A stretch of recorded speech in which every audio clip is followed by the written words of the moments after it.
Morning and welcome to the Core Connection. I'm Mira Rubin here with you on Enlightened World Network. And today's topic is addiction to pain. Some of us know we're alive because we're in pain, and that association can cultivate an addiction to pain and a tremendous discomfort when we find our way moving out of it. So interesting dynamic, and we will explore that today. But before we get started, let's take a minute or two to get present. Let's take a deep breath in through your nose and hold it. And imagine clean, crisp oxygen flooding your lungs, flowing into your bloodstream, nourishing all your cells, your organs, bringing vital life energy to your body and being. And as you exhale any tension, stress, negativity, fatigue. And now let's take another deep breath in through your nose and hold it. This time, imagine brilliant, bright light, lighting you up from the inside out, illuminating, electrifying, and energizing all your cells, your molecules, your electrons, creating a brilliant beam of light and energy from your heart out into the world. And as you exhale any remaining tension, stress, negativity, fatigue.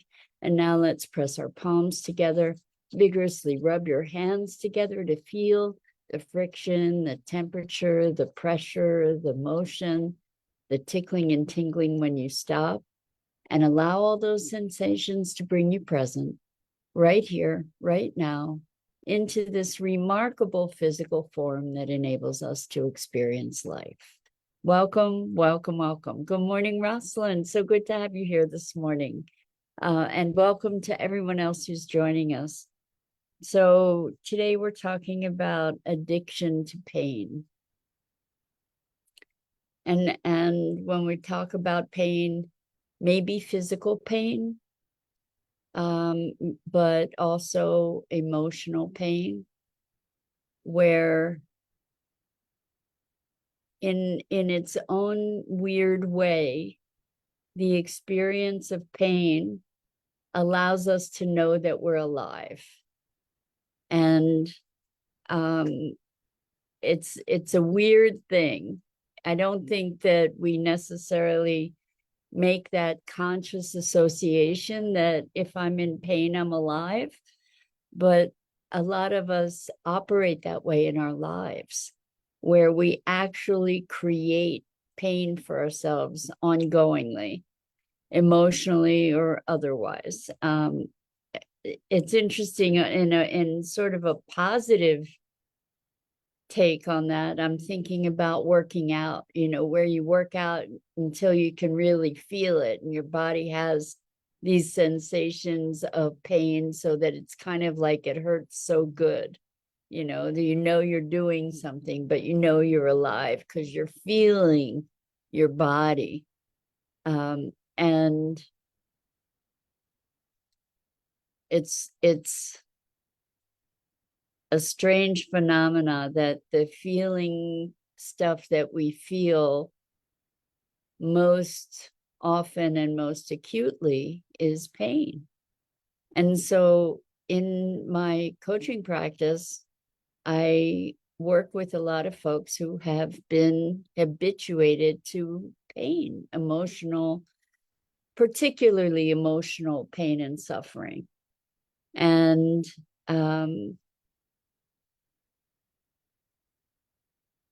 that what I've noticed is that oftentimes as we start moving out of those patterns of pain, that people experience extreme discomfort, extreme unfamiliarity, which is very daunting. The sense of something new and unfamiliar gives us pause as to how to navigate that terrain. And it's more comfortable to go back to the pattern of pain. And I've seen it so many times, and maybe through these examples, we might be able to better see it in ourselves so that maybe we can make different choices. But for example, I'll talk to somebody and say, well, how are you doing? And they're like, great, great. But yesterday, I was in a terrible way. And what happens is they move from being great in this moment to going back to re-experiencing the negativity or the challenges of yesterday. And so they bring it back into this particular present moment where they were actually feeling okay. And I've seen it over and over and over. And I have questioned, like, what is up with this? Why do we do this? And it's because there is such, or one of the reasons that I'm able to discern is that it's because there is a strange comfort to the familiar. And so this we know how to experience or how to navigate or how to survive these states of pain. But when we're feeling good or when we're moving out of that, there is this sense of the unknown that is in its own way intimidating and sometimes frightening. And I guess I could have called this morning's conversation "At What Cost Comfort?" One of my clients just coined a phrase that I find absolutely remarkable and true. And it is, this person would refer to their favorite miserable. And I think that we can notice that so many of us have a favorite miserable. So when things start going really good, or life is what, sometimes when we're really enjoying life, we will do something that creates what would look like self-sabotage. We'll do something that will throw us into drama, some kind of tailspin, some kind of emergency, or some sort of thing that'll put us back into a situation where we're deeply challenged. It's interesting. It's very, very interesting how pain can also be very sobering. So the topic for today actually came out of the fact that I cracked some ribs when I was burying my dear friend Cat Jewel, who had been with me 18 and a half years. When I was burying her, I twisted my ankle and fell, and my knee went into my chest, into my ribs on my left side, and cracked some ribs pretty intensely. So this was on the 27th of March, and still experiencing pretty intense pain, and on a moment-to-moment basis, really. So Rosalind says, Jewel. Yes, she was a jewel. She was such a remarkable being. And actually, grief is a really interesting example of pain and sort of our addiction. I know that in grieving, sometimes people feel guilty if they're not grieving.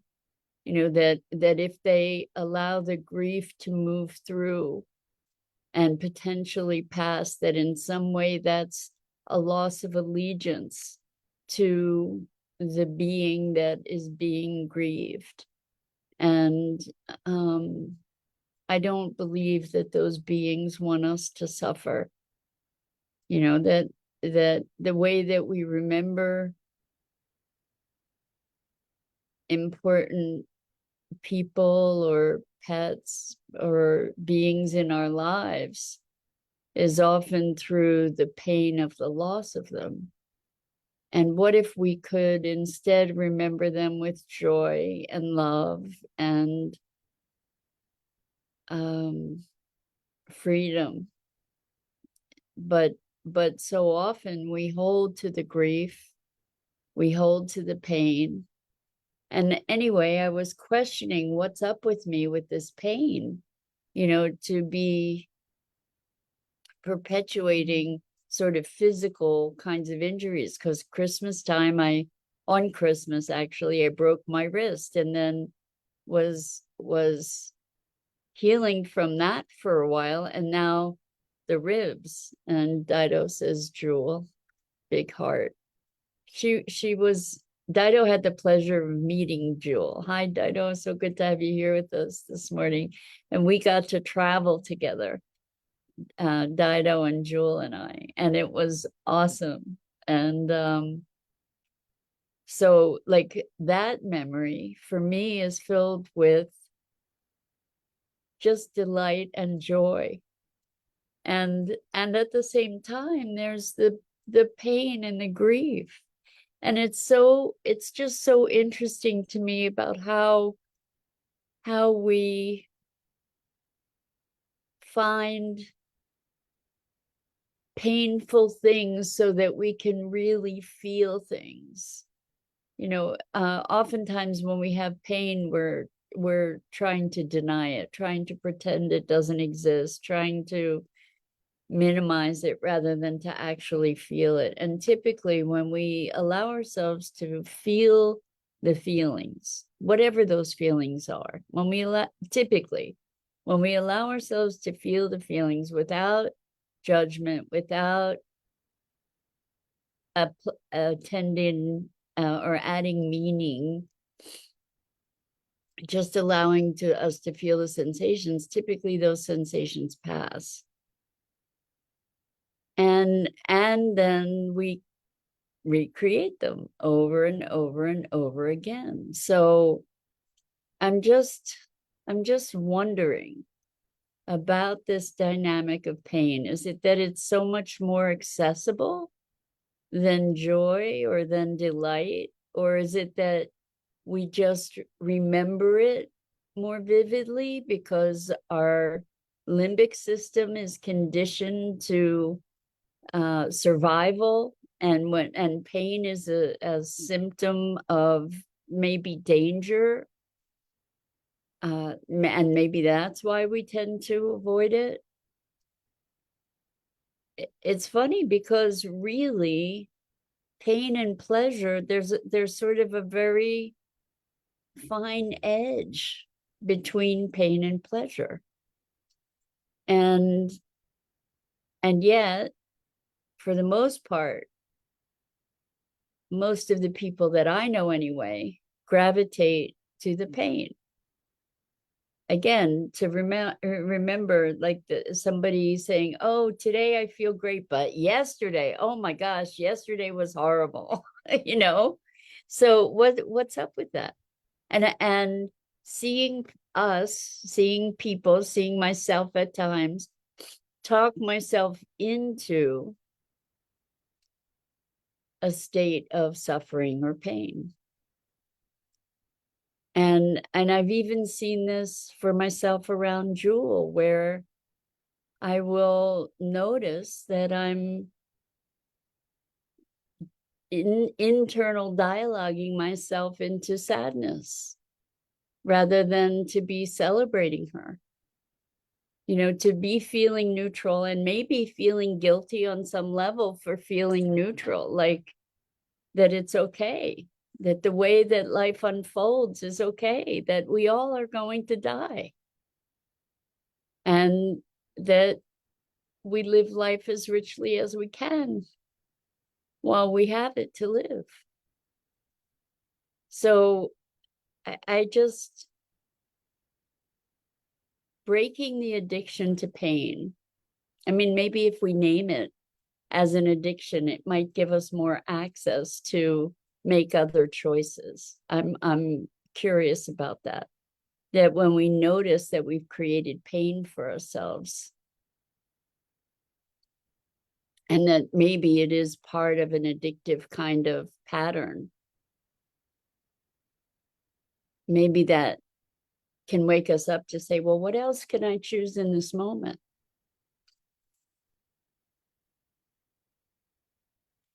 I'm thinking right now about my ribs and noticing that when I name it as pain, it hurts more.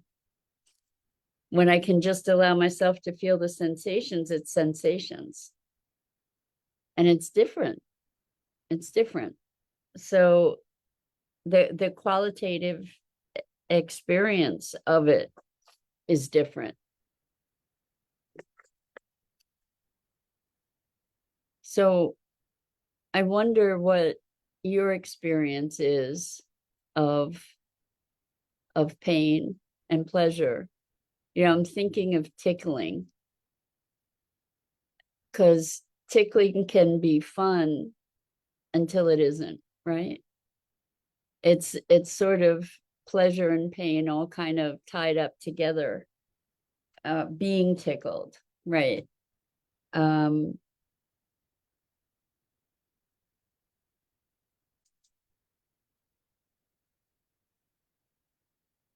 Sorting through emotion is a really interesting game, isn't it?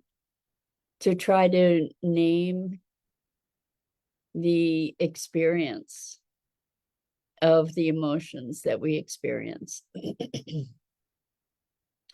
to try to name the sensations, to try to describe these things. And yet we talk to each other about emotions all the time and have some kind of understanding, or we can perceive emotions.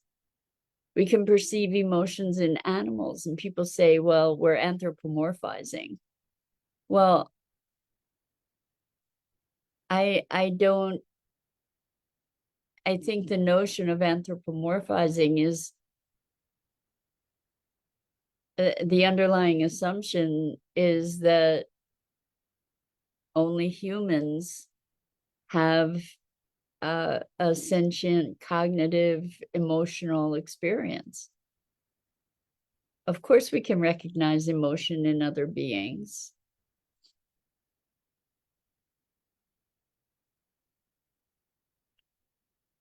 And when we recognize those emotions, it's a way that we can relate to each other.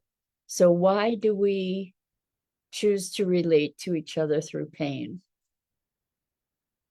You know, what did they say? Misery loves company.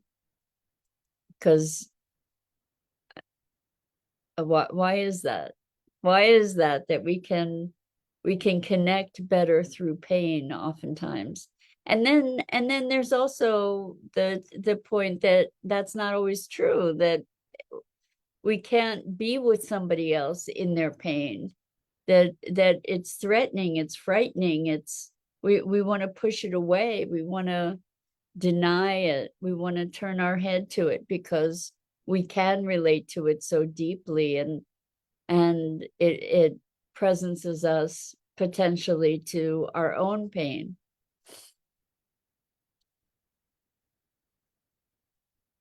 So this pattern of addiction, this pattern of programmed emotion, even, what are some ways that we can find our way free of that? What are some ways, as we recognize perhaps that it isn't an addiction or a habituated pattern, what other choices can we make? When we remember things that upset us over and over and over again, it becomes like a loop, like we're stuck in a rut.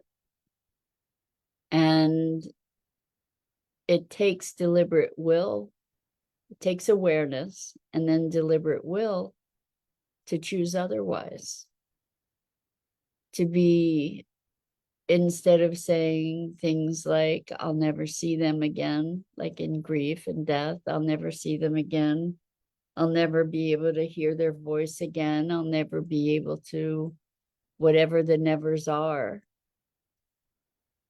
to remember instead the vitality and life and delight and the laughter that was shared, and to bring those things to life.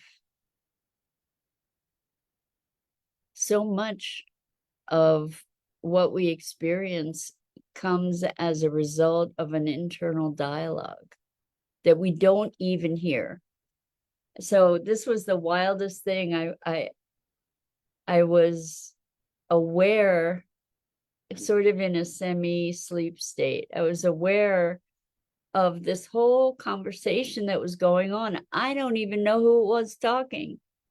I don't even know what they were saying. They were talking about, like, there was this whole thing going on, and it was in my head, and I don't know where it came from, and I don't know, it wasn't me thinking thoughts. It was kind of listening in on some kind of dialogue. And yet that was going on in my brain or my consciousness on some level. I don't know where it came from. It wasn't something that I had any conscious input into. It was bizarre. It was kind of like eavesdropping on a conversation. It was strange. But I think that I'm guessing that I'm not alone in all these different channels. It's kind of like there were all these different channels playing in my head at the same time. And I hadn't even known that I tuned in. I'm wondering, does that make me crazy? It might. It might make me crazy. But I wonder if you've experienced anything like that, where these things just go through your head and it's like, whoa, where did that come from? What was that? Oftentimes we know, but sometimes, just sort of being able to tune into these things, it's like, what? Where was that from? So I'm wondering if those kinds of things are part of this predilection for so many of us to tune into the pain channel that isn't necessarily driven consciously by us. So Rosalind says, what other choices can we make when internal dialogue or chatter is going in a hamster wheel? Well, that's a really, really good way to characterize it, Rosalind, a hamster wheel for sure.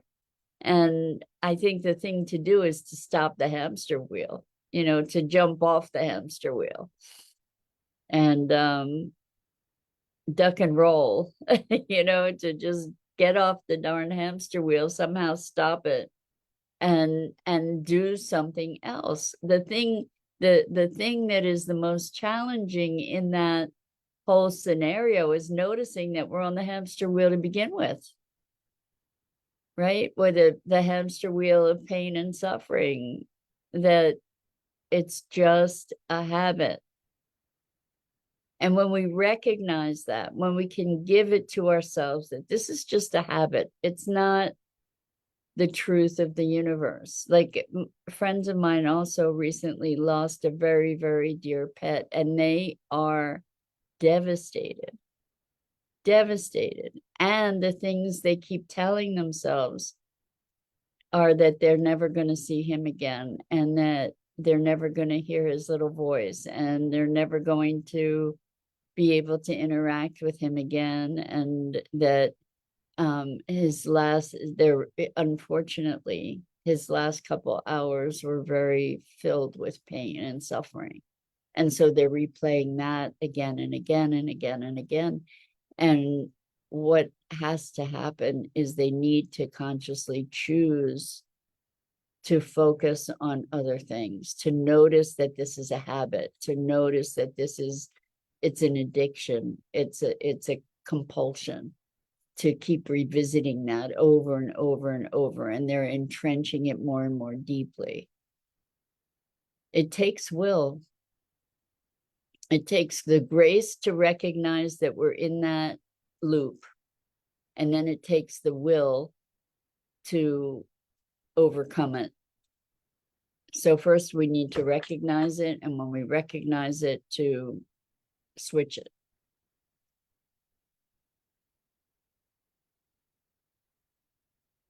But we can. We can. We can choose differently. And as we recognize that we have this predilection to suffering, when we're noticing it, we can allow ourselves to step back. So Dido says, I do think we register pain so loudly, as in danger, to help us avoid things in the future and tell us to pay attention to what is in the present.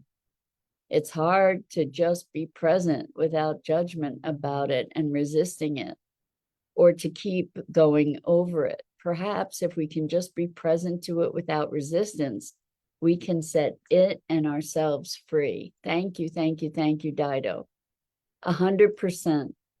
So the thing is, you nailed it. If we can be present without judgment, if we can be present, we will, without the resistance, we will set ourselves free, because the going over and over and over and over, that's not present, that's past. That's taking the past and pulling it into this very moment. And then it's projecting that past into the future, right? Like I will never kind of things, the things we get to message to ourselves. What is present right here, right now? Am I okay in this moment? Until I go creating all that stuff that's creating the suffering, that's creating the upset, that's creating the sadness. But in this moment, right here, right now, am I okay? Most often, we are. Even in the face of upset, we can notice, whatever the anxiety, the fear, the sorrow, the grief, whatever that is in this moment. Most often, whatever is going on in this moment is something that we could bear. And we get to notice how we are generating our experience in the most literal of ways, by the things we're telling ourselves, by the memories we're replaying, by being on that hamster wheel. And I think you're right that we do register pain very loudly so that maybe we can avoid things in the future, but we often learn the wrong lessons from that, right? We often end up avoiding things that are best not avoided. And I guess really with this addiction piece, what we want to do is stop the pattern of pain that we generate for ourselves. So with that, that's it for this morning. I'm Mira Rubin. This is the Core Connection, and I go live here each weekday morning at 9 a.m. Eastern on the Enlightened World Network Facebook page and YouTube channel. And as always, it is my privilege and pleasure to have the opportunity to spend this time together, exploring life, exploring what it is to be human. I so appreciate all of you as well. So much love.